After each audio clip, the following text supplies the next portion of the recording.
The noise was not the roar of an engine. It was the ringing of a telephone. In the dispersal hut of No. 92 Squadron at RAF Biggin Hill, that shrill mechanical trill was the sound of adrenaline injection.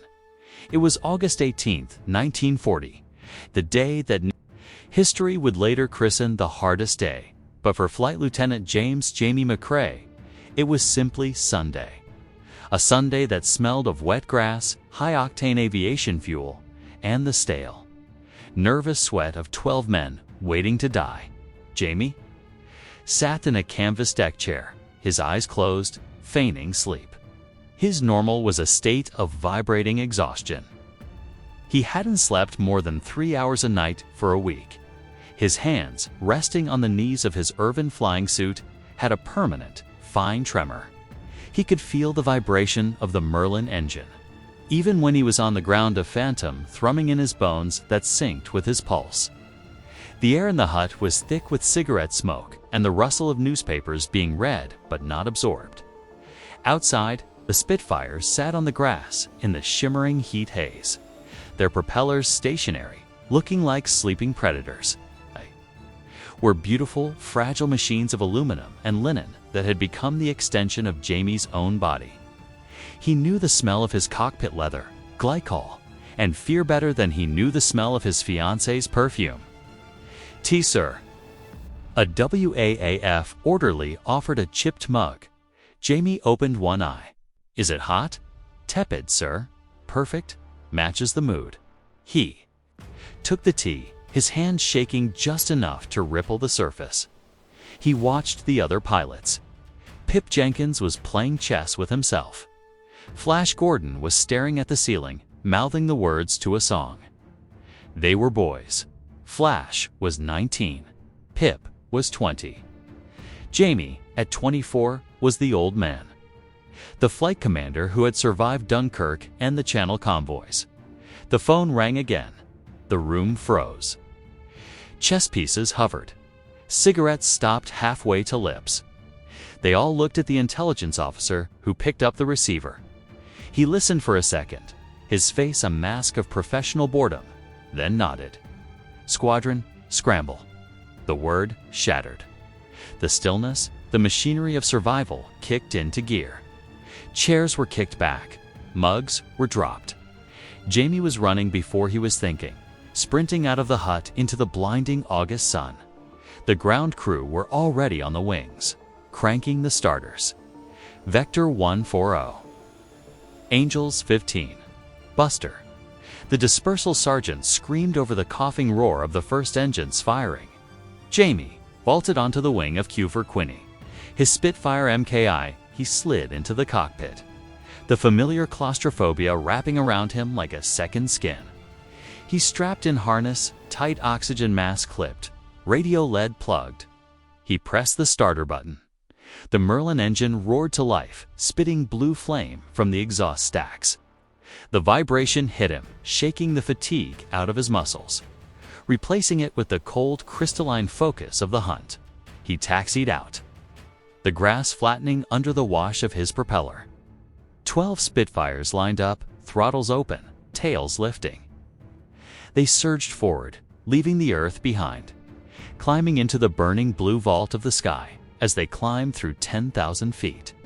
The voice of the sector controller crackled in Jamie's headset. "Blue Leader, this is Biggin. Vector 140, Angels 20. We have a plot on a single bandit, reconnaissance aircraft, due 17, possible pathfinder, isolate and destroy. He is unsupported." Jamie checked his altimeter. 18,000 feet. The air was thinning, colder. Copy, Biggin, single bandit. Unsupported. This was the normal mission profile. A lone German Dornier or Heinkel sent ahead to photograph damage or spot weather, usually easy prey for a section of Spitfires. Was a milk run? They leveled off at 20,000 feet. The English Channel glittered below, a sheet of hammered tin. "Tally-ho, Blue Leader." Flash's voice came over the RT, eager and high-pitched. 2 o'clock low. There he is. One Do-17, fat and lazy. Jamie looked. Sure enough, a lone German bomber was chugging along at 15,000 feet, heading inland. It looked lost, vulnerable. "Stay sharp, blue section," Jamie ordered. "Flash, you take him. Pip, cover his tail. I'll stay high." He watched Flash dive, the Spitfire's elliptical wings slicing the air. It was a textbook bounce. The German bomber didn't even seem to see them. But then came the disturbance. It wasn't a sound. It was a glint. Jamie, holding his altitude, looked up. Sun. The sun was the enemy's greatest ally, a blinding white spot in the sky where death hid. Pilots were taught never to stare at it. But Jamie saw a flash, a momentary reflection of sunlight on plexiglass, far above the lone bomber.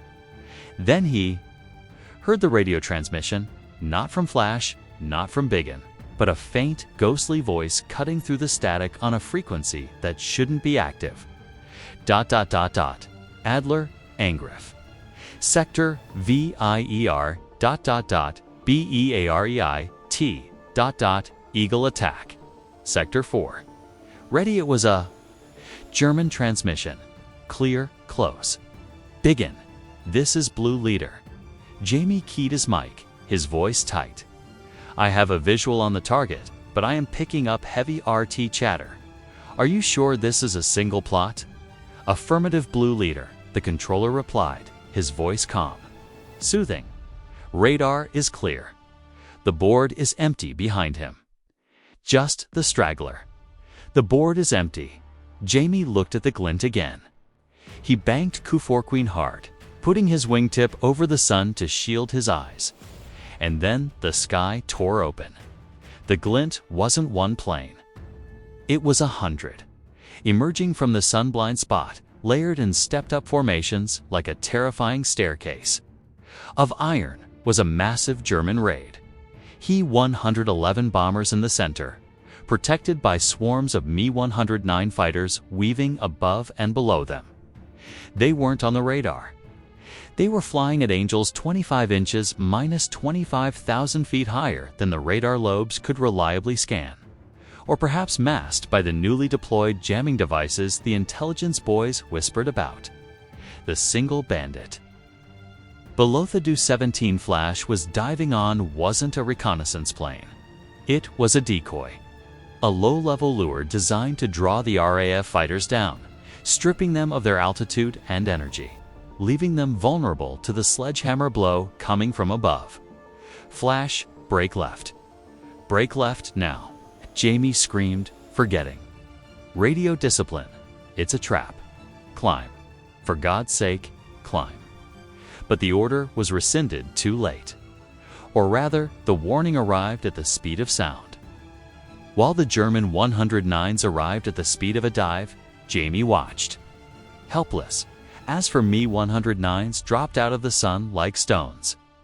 They fell upon Flash and Pip before the boys even knew they were dead. Flash's Spitfire simply disintegrated, his fuel tank hit by a 20mm cannon shell. One moment a plane, the next a blossoming flower of orange fire and black smoke. Pip's plane lost a wing, spiraling down into the channel. Blue Leader. Bandits. Hundreds of them. The radio dissolved into panic.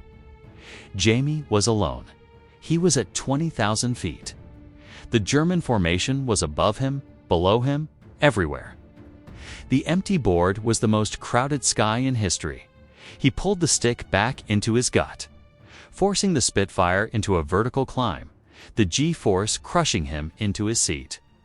His vision grayed out at the edges. He wasn't running. He was attacking. It was suicide, but it was the only move. You couldn't dive away from a 109. They were faster. You had to turn and fight. "Biggin, it's not a straggler," Jamie yelled, his mask wet with spit and sweat. "It's the whole bloody Luftwaffe. Vector 140 is saturated.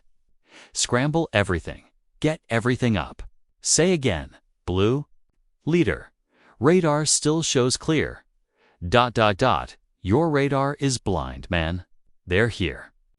Jamie leveled off at 24,000 feet, right in the path of the lead Heinkel bomber formation. The nose of his Spitfire was pointed at a wall of glass and metal. He could see the gunners and the Heinkels tracking him. He could see the yellow spinners of the 109s diving to intercept him. He pressed the firing button. The 8.303 Browning machine guns in his wings roared, a vibration that rattled his teeth. He walked the tracers into the cockpit of the lead bomber. The glass shattered. Smoke erupted. Then the world exploded. His canopy shattered. A cannon shell from a 109 hammered into his starboard wing, punching a hole the size of a dinner plate. Another round hit the armor plate behind his head with a sound like a sledgehammer on an anvil. The cockpit filled with acrid smoke and the smell of cordite. Jamie threw the Spitfire into a violent spin. The only way to shake a tail. The sky spun blue, brown, blue, brown. The earth rose up to meet him. He fought the controls. The stick was dead in his hands. The hydraulics were shot. He was falling in a metal coffin. He watched the horizon burning red, he thought, his mind detaching from the terror. And thought it was dawn till he realized the sun was still hours away. But it wasn't the horizon. It was his own engine cowling. The Merlin was burning. A tongue of oil-fed fire was licking back toward the fuel tank in front of his knees. He had to bail out. He jettisoned the canopy. The wind roar was deafening, tearing at his helmet. He unbuckled his harness. He flipped the Spitfire upside down and pushed. He fell away from the burning machine, tumbling into the cold, thin air. He pulled the ripcord. The jerk of the parachute opening knocked the wind out of him. He hung there, swaying in the silence. The roar of the battle was above him now, a distant buzzing of angry wasps. He looked down. The English countryside lay below, a patchwork of green and brown, peaceful and indifferent. But then he looked towards London.